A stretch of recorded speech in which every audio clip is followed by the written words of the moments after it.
जी नाज़रीन, ख़बर शामिल कंदासीं। कराची खां गाज़ी ॻोठ मथां पुलिस जी चढ़ाई, औरतुनि, मासूम ॿारनि ऐं मर्दनि ते तशद्दुद ख़िलाफ़। कराची प्रेस क्लब अॻियां जेस कैम्प मर्कज़ी अॻवान दीदार शाम, इलाही बख्श भिकक, अशरफ कलोड़ो, आसिफ रज़ा मक्सी, सोहेल भुट्टो, असगर बिरोही, अनवर जमाली, GM शाल जी अॻवानीअ में एहतिजाजी मुज़ाहिरो कयो वियो।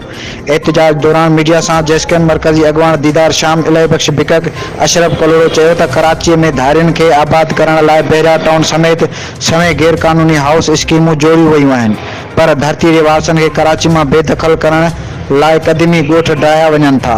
अब्दुल्ला शाह गाज़ी ॻोठ खे ढहाइण लाइ सरकारी मशीनरी इस्तेमाल कई वई आहे, जंहिं जी मज़म्मत कंदे घुर कयूं था त गाज़ी ॻोठ जे ॻोठाणनि मथां तशद्दुद घर ढहाइण जो केस दाख़िल करे ॻोठाणनि सां इंसाफ़ कयो वञे।